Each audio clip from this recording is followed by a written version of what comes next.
The sun beat down on the busy streets of Kano, making the air shimmer with heat and the aroma of roasted corn mix with dust and sweat.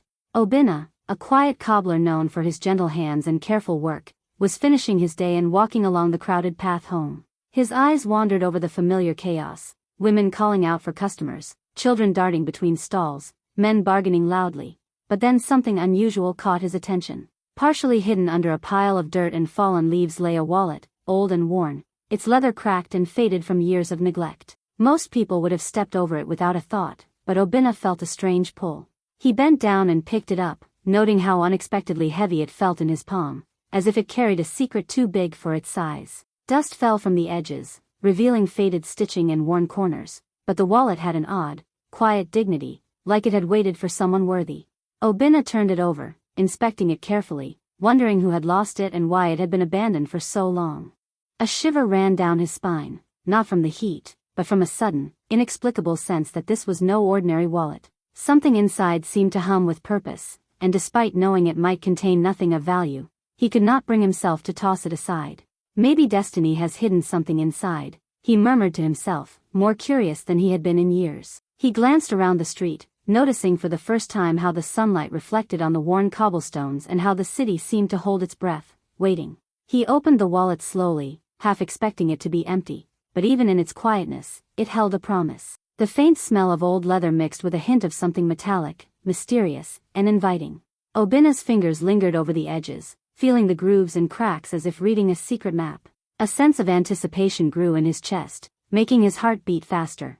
He realized that this simple, forgotten object could change his life in ways he had never imagined. For a moment, the noise of Kano faded, leaving only the rustle of the wallet and the possibility it carried. He tucked it under his arm, careful not to drop a single piece of dust from it, and began walking home, unaware that with each step, he was stepping closer to a story decades in the making, a story of love, loss, and secrets waiting to be discovered. Obinna sat on the edge of the dusty street, the wallet resting carefully on his knees, and opened it with a mix of curiosity and hesitation. His fingers trembled slightly as he peeled back the worn leather flap, expecting perhaps a few old coins or scraps of forgotten paper.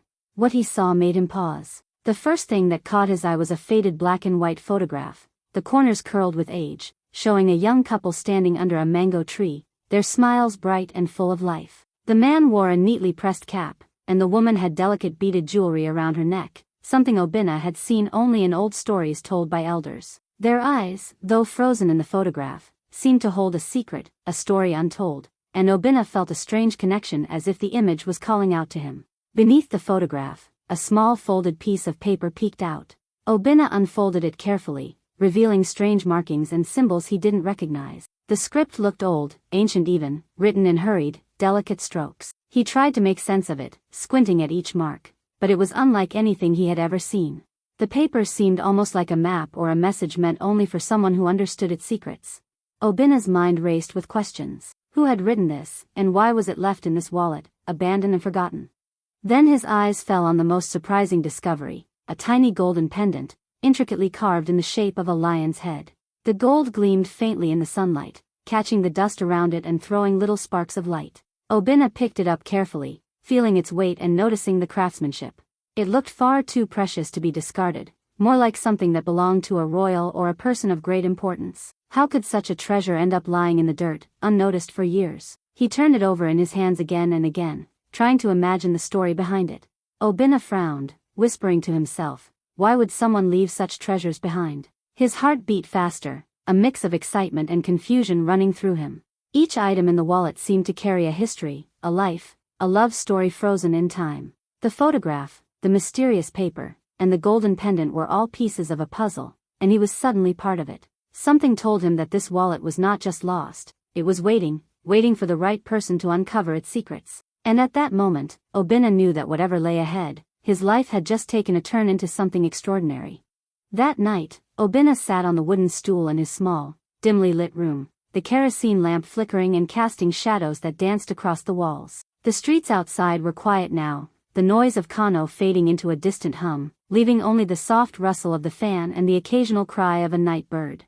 He placed the photograph on the table, careful not to smudge its delicate surface, and stared at it under the weak light. The couple's smiles were warm, almost timeless, but there was something in their eyes that tugged at Obina's curiosity, a depth, a sadness, a story that seemed too heavy for such young faces. The man wore a neatly wrapped Hausa cap, his posture proud yet gentle, while the woman's beaded jewelry glimmered faintly even in the lamp's weak light, reminding Obina of the queens he had heard about in tales of old Benin, women whose beauty and grace were spoken of for generations. Obina turned the photograph over slowly, his fingers brushing over the fragile edges, and there, in faint, almost fading ink, he noticed words carefully written, "To my beloved Abony, until destiny brings us together again." His heart skipped a beat. The name felt alive, as if it carried the weight of longing, love, and promises kept across time. Who was Abony?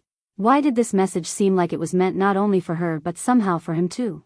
The handwriting was elegant, flowing, and old-fashioned, hinting at a life from a different era, far from the bustling streets he had walked just hours ago. Obina's mind raced, imagining the story behind those words. Was this couple separated by war, by family, by fate? Was this a love that had been torn apart, waiting for someone to uncover it, waiting to be remembered? He held the photograph closer, noticing every tiny detail. The way the sunlight in the photo hit the woman's face, the way the man's hand rested protectively near hers, as if guarding her from unseen dangers. The photograph was more than a picture. It was a message, a memory, a piece of a puzzle that begged to be solved. Obina felt a chill run through him, a mixture of fear and excitement, realizing that this simple piece of paper and silvered image was somehow powerful, capable of reaching across decades to touch him. He whispered the names softly. "Abony, who are you?" The question hung in the air, unanswered, yet alive, and Obina knew this photograph was the first step into a story far bigger than he could have ever imagined, a story that was about to change everything he thought he knew about life, love, and destiny. The next morning, Obina walked through the crowded streets of Kano, the wallet clutched tightly under his arm. The market was alive with the usual chaos, sellers shouting, children chasing one another, the smell of roasted corn thick in the air. But Obina's mind was elsewhere, focused entirely on the treasures he had uncovered. He made his way to Mama Kanda's small clay house at the edge of the neighborhood. She was the oldest woman in the area, known for her wisdom and for holding the memories of generations, the kind of woman who could recall stories that time had almost buried. When Obina knocked and showed her the wallet and the golden pendant, her hands immediately began to shake, and her eyes widened in disbelief. "Where did you find this?" she demanded, her voice trembling yet sharp. Obina recounted everything, from the dusty street where he had discovered the wallet to the photograph and the mysterious paper. Mama Kanda leaned closer, her fingers brushing over the pendant as though touching it could summon the past. Her voice dropped to a whisper, heavy with the weight of memories. "This belonged to Prince Adewale," she said, her eyes distant as though seeing events unfold from decades ago. "He disappeared 40 years ago after a terrible family dispute. His love for a village girl named Abony sparked anger, jealousy, and even a small war between kingdoms. Many believed he was lost forever, and the stories of his love and courage faded with time, leaving only whispers behind." Obina felt a chill run through him as her words sank in. The wallet in his hands was no longer just a forgotten object. It was a vessel of history, a keeper of secrets too long ignored. He could feel the gravity of what he held, the echoes of a love so strong it challenged kingdoms, the betrayal of families, and the pain of a prince who chose love over power. Mama Kanda's eyes were filled with sorrow and reverence, and Obina realized she had lived with the weight of these stories for years, guarding them like sacred treasure. He listened intently as she continued, recounting fragments of the past, the forbidden meetings, the hidden letters, the final disappearance of Prince Adewale, and the heartbreak of Abony, whose name now felt more real, more alive than ever. Each detail stitched together a tale of passion, courage, and loss, a story that had survived only because someone like Obina had found the wallet. He felt a sense of responsibility pressing on him, understanding that he was now part of a story much larger than himself, a story of love and destiny that had waited decades for someone to uncover it. The street noise faded behind him, and for a moment, all that remained was the weight of the past, whispering through a small golden pendant and the fragile paper tucked inside a forgotten wallet. Obina returned home that evening, the wallet clutched tightly against his chest, his mind buzzing with the story Mama Kanda had shared. The market noise had faded into memory, replaced by the quiet hum of his small room and the flickering light of his kerosene lamp. He sat on the wooden stool, his fingers trembling slightly as he reached for the folded piece of paper he had found inside the wallet. Dust rose in tiny clouds as he unfolded it carefully, making sure not to tear the delicate sheet that had survived decades hidden away. The writing on it was strange, elegant, and old, Yoruba script, flowing in a way that Obinna had seen only in ancient manuscripts. It was hard to read, but somehow, despite the fading ink, the words seemed alive, almost as if they were calling to him directly. He read slowly, aloud and in whispers, letting each word sink in. If you are reading this, it means fate has chosen you. Inside this wallet lies the proof of a love they tried to erase. Protect it, and one day it will reunite the bloodlines. Obinna's heart pounded so hard he thought it might burst from his chest. The message was clear, but its weight was unimaginable. This was no ordinary letter. It was a charge, a mission, something centuries in the making now entrusted to him. The thought that fate had singled him out was both thrilling and terrifying. He looked down at the wallet, the photograph, and the golden pendant, realizing that these small objects were more than relics. They were carriers of destiny, and he held them at the exact moment history had chosen. He ran his fingers over the paper again, feeling the grooves of the ancient writing and sensing the urgency and care with which it had been written. The words spoke of love so powerful that it could challenge kingdoms and survive the erasure of time. It hinted at consequences, responsibilities, and a connection to bloodlines that had long been separated.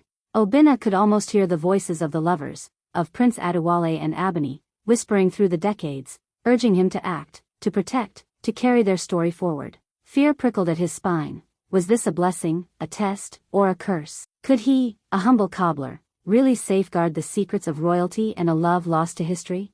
He closed his eyes for a moment, taking a deep breath, feeling the gravity of what rested in his hands. This letter was not merely paper, it was a bridge across generations, a key to unlocking a truth hidden for 40 years. Obinna's mind raced with possibilities, but beneath the fear and awe, a spark of determination ignited. Whoever had written this had trusted the unknown, and now it was his turn. The responsibility weighed heavily, but he knew he could not ignore it. Destiny had chosen him, and the journey, whatever dangers it held, had already begun the moment he unfolded that fragile, secret letter. Obinna left Kano the next morning, the wallet safely tucked inside his worn bag, his heart pounding with a mixture of fear and excitement. The streets he had walked daily now seemed smaller, as if the city itself had shifted, urging him towards something greater. He was not just walking to another town, he was stepping into a story that had waited decades to be uncovered, a journey that might change everything he knew about life, love, and destiny. The road to Abadan was long, dusty, and winding, but Obinna felt a strange courage driving his every step, a determination fueled by the weight of the secrets he carried. On the second day, as the sun glared down mercilessly and the horizon shimmered in heat waves, Obinna met a traveler resting under a lone acacia tree. The man introduced himself as Kwame, a wanderer from Ghana, with kind eyes and a quiet strength. When Obinna showed him the wallet and shared the story of the photograph, the letter, and the pendant, Kwame listened intently, nodding with understanding. "Brother," he said, his voice steady but firm, "sometimes what you carry is heavier than gold. But you cannot walk this path alone." His words struck Obinna deeply. Here was a man he had just met, yet his presence felt like a blessing, a sign that destiny had placed him as a companion on this journey. Together, they continued toward Abadan, moving through villages where the air smelled of earth and firewood, where children ran barefoot and elders watched from shaded porches. They stopped often, asking questions about Prince Adewale and Abeni, about a love that had supposedly vanished into history. Some villagers looked at them with curiosity, others with fear, muttering old tales of forbidden romance and royal secrets. At small shrines nestled between palm trees and rocks, they listened to chants and stories from priests and elders who remembered fragments of the past, their voices echoing with reverence. Each tale added pieces to the puzzle, revealing the courage, sacrifice, and heartbreak that had defined a love powerful enough to challenge kingdoms. Obinna felt the journey reshape him. Each village, each story, each clue made him understand the responsibility he now bore. The wallet was no longer just an object, it was a beacon, guiding him through the maze of history, danger, and hidden truths. Kwame's presence reminded him that some burdens are too heavy to carry alone, and that even fate chooses companions for the paths it sets. Together, they pressed on, chasing the whispers of the past, knowing that every step brought them closer to uncovering secrets that had been buried for 40 years. The road was long, the challenges unknown, but the promise of truth, justice, and love pushed them forward, their hearts beating with purpose, ready to face whatever awaited in Abadan. Obinna and Kwame's journey through the villages toward Abadan was far from simple. The road, dusty and uneven, twisted through forests and small settlements, and with each step, the weight of the wallet seemed heavier, as though it carried the history of generations on its own. In one village, as the sun dipped low and painted the sky orange, a group of rough-looking men blocked their path. Their eyes were hard, and their hands itched for trouble. "That pendant you carry," one of them growled, "it's cursed. Hand it over before misfortune finds you." Obinna clutched the wallet tighter, feeling his heart hammer in his chest. Kwame stood firm beside him, whispering, "Do not fear. Some burdens are meant to be faced." The men advanced, shouting warnings and threats, but Obinna refused to yield. He remembered Mama Kanda's words, the letter's warning, and the faces in the photograph. With courage he didn't know he had, he turned to the men and said firmly, "This is not for you. This belongs to a story, not to greed or fear." Slowly, the men backed down, leaving them trembling but undeterred, their resolve stronger than before.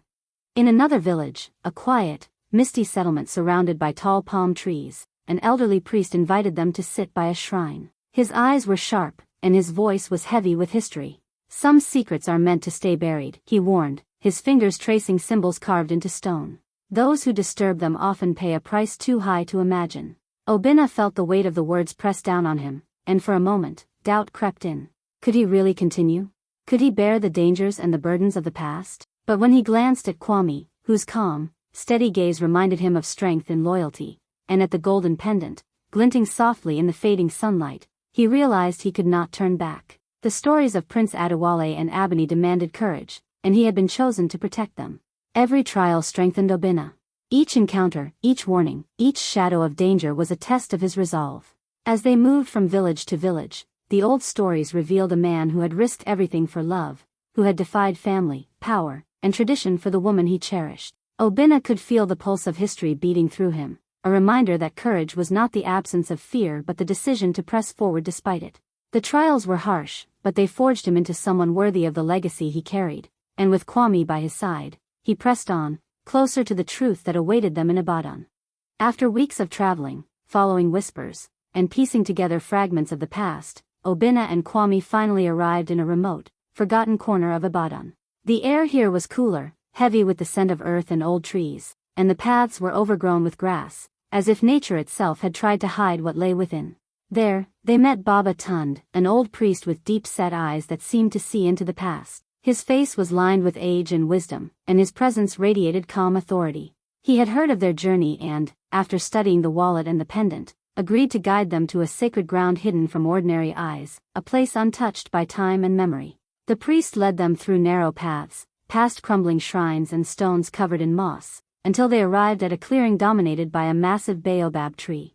Its thick roots twisted into the earth like ancient hands guarding secrets, and the air felt charged, almost alive, as if the tree itself recognized the significance of their arrival.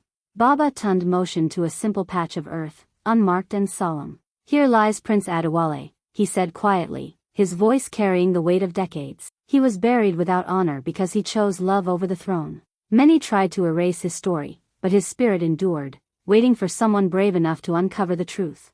Obinna knelt before the grave, feeling the cool soil beneath his hands and the soft hum of the wind brushing through the baobab's leaves. Slowly, with reverence, he placed the wallet on the earth, letting the photograph, letter, and golden pendant rest together as if returning them to their rightful place. The moment he did, a sudden, strange wind swept across the clearing, lifting leaves and brushing against their faces. The golden pendant caught the light, glinting brilliantly as though it had been waiting all these years for this very instant, its shine a signal, a recognition of justice and love finally restored. Kwame watched silently, understanding that this was not merely a burial site but a bridge between past and present. Obinna felt an overwhelming wave of emotion, sorrow for the prince's lonely fate, admiration for his courage, and a deep sense of fulfillment. By honoring the grave and the story within the wallet, they had done more than uncover history. They had given voice to a love that had defied time, power, and betrayal. In that quiet moment, beneath the baobab and the endless sky, Obinna realized that some truths must wait for the right hands to reveal them, and that the smallest acts of care could awaken legends long forgotten. As Obinna stood beside the unmarked grave, the wind whispering through the baobab leaves, a movement caught his eye. From the shadows at the edge of the clearing, an elderly woman emerged, her steps hesitant but steady. Her eyes, glistening with tears, were filled with recognition as they fell upon the wallet resting on the grave. She approached slowly, her hands trembling as she reached for the precious items inside. "My name is Iridi," she said softly, her voice quivering. "I am Abeni's daughter." Obinna felt a sudden wave of awe and responsibility. The name Abeni, once a mystery in a photograph and a letter, now had a living connection. The woman's hands lingered over the wallet, tracing the photograph, the letter, and finally the golden pendant. Tears ran freely down her face, and her voice broke as she whispered, "All my life, I was told my father abandoned us, that he left my mother and never cared. But this proves he loved my mother until the end." Obinna watched her, realizing that the journey he had undertaken was far greater than he had imagined. This wallet, once forgotten in the dust of Kano, had carried a story of love, courage, and sacrifice across generations. By holding on to it, by following the clues and honoring the past, he had become part of something monumental. He had bridged decades of pain and misunderstanding, connecting a child to the truth of her parents' love. Iridi clutched the pendant to her chest, sobbing softly, and Obinna felt a lump in his throat. The weight of the moment pressed down on him, but it was a weight of meaning, of fulfillment. For the first time, the lost story of Prince Adewale and Abeni felt complete. The photograph, the letter, the pendant, and the wallet were no longer just artifacts. They were symbols of a love so enduring that it had survived betrayal, time, and separation. Obinna understood then that his role was not merely that of a finder. He had become a guardian, a messenger, and a restorer of a legacy that had almost been erased from memory. Iridi turned to him, her eyes bright with gratitude and wonder, and Obinna smiled quietly, humbled and awed. He had not just found a wallet, he had reunited a family with its past, brought honor to a prince who had loved fiercely, and given life to a story that might have otherwise been lost forever. In that quiet, sacred moment beneath the baobab tree, Obinna realized that sometimes the smallest objects carry the heaviest histories, and that the courage to follow destiny could change lives in ways no one could foresee. The legacy of Abeni and Prince Adewale now lived again, carried forward by the hands of the ordinary man who dared to believe in the power of love and truth. Obinna walked back into his village, the sun low in the sky and casting long, golden shadows across the dusty streets. Everything felt different, the familiar sounds of children laughing, women calling out their goods, and men working in their shops seemed richer, fuller, as if the world itself had shifted. He carried the wallet close to his chest, not because it held gold or riches, but because it held a story that had waited decades to be told. The journey to Ibadan, the dangers, the mysteries, and the faces of Prince Adewale and Abeni now felt woven into him. He was no longer simply a cobbler, mending shoes and repairing leather. He was a keeper of history, a messenger of love that had refused to be forgotten. That evening, children gathered around him as he sat under the old mango tree near his workshop. Their eyes were wide, full of curiosity and wonder, and they pressed close as he carefully opened the wallet to show them the photograph and the pendant. He spoke gently, telling them of the prince who had risked everything for love, of Abeni's courage, and of the trials that had tried to erase their story. He explained how he had followed the clues, listened to elders, and braved danger to honor a legacy that had waited patiently for someone willing to pay attention. The children leaned forward, captivated, some whispering, some wide-eyed with awe, and Obinna realized that this moment, sharing the story, was as important as the journey itself.